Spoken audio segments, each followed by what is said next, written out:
Yo, how's it going guys? Welcome back to a new video. Today's video is all about some tips for new players of T3 Arena. We will be discussing some tips that you can apply not only to improve your gameplay, but to also win more games altogether. And without wasting any time, let's get straight into the video. And the first tip that we have here is save your ultimate for situations when you really need to use it. As you get to play this game more, you will realize that there is a lot of situations whereby you really need your ultimate to survive. An example is if you're using Ossas and you're the only sniper on your team. If you get flanked, you're going to need to use your ultimate to destroy the enemy very quickly.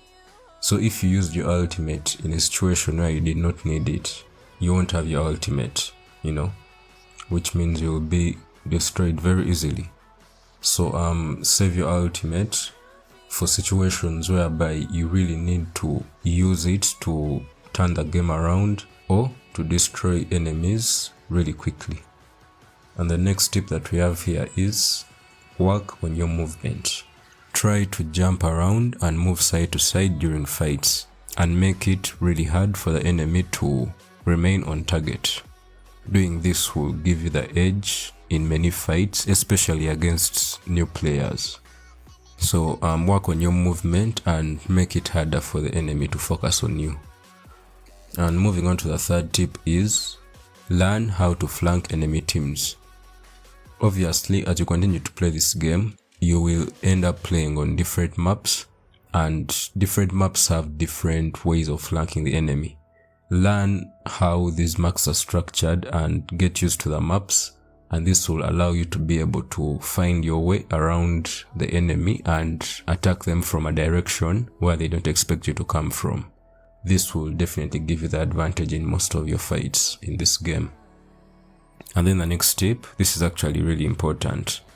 This will make the difference between winning or getting absolutely destroyed in some of the matches that you will play. Try your best to stick with your team, or at least stick with a teammate at all times. You don't want to always be caught up in a situation whereby one of you gets destroyed, and then before even this other person gets into the fight again, one of you is killed again, and just as they get back to the fight, another person is destroyed. You don't want to keep on getting destroyed one by one. So what you can do to prevent that is, when you see that is beginning to happen, you can stay at the spawn zone and wait for both of your teammates to respawn and then push together with them. That will actually make the difference in most of your fights. And then the next tip is know when to run away. You need to look at the situation and understand when the right time is to continue attacking or to run away.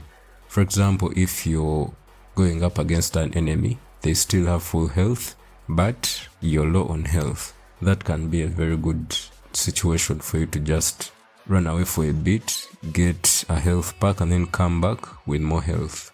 Another situation can be if you're attacking and then you're pushing in alone and you realize that the entire enemy team is in one place and they're fighting together. That may not be a good situation for you to push in alone. Maybe a better decision for you to go around and attack with a teammate, or to just wait for your teammates all together.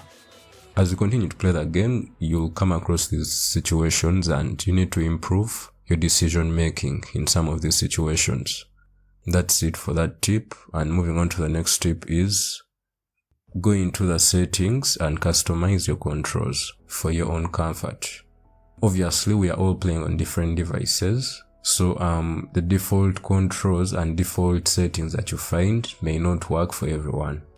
Secondly, you might be used to playing in a certain way, so it can help to go into the settings and change the positions of the buttons and just put them in a better position for you. If you wanna play using the 4-finger claw, or you're just a casual player, you prefer to play normally, put the buttons in positions that you prefer, and this will improve how you play. That's it for that tip.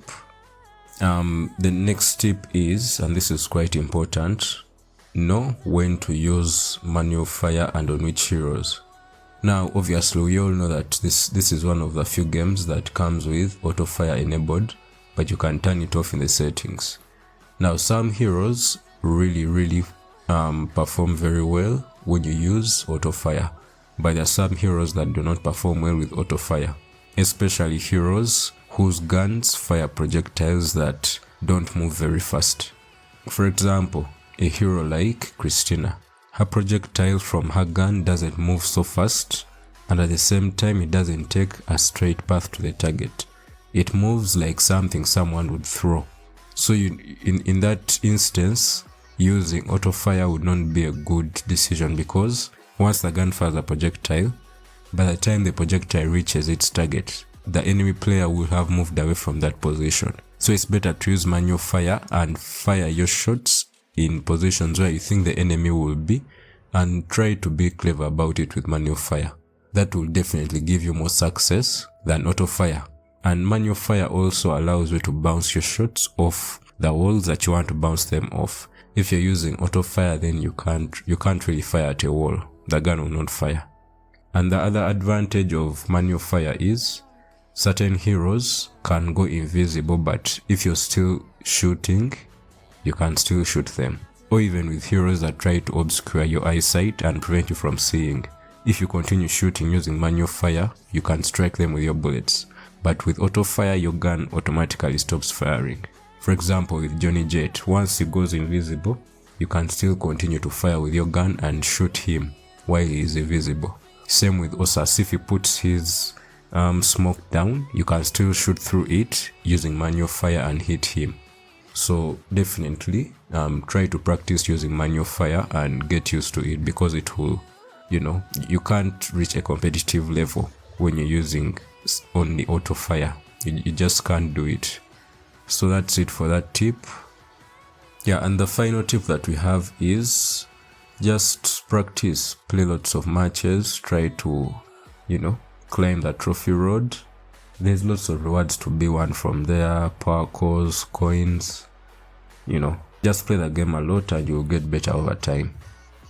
And with that said, thanks for watching, stay tuned, and I'll see you in the next video. Peace.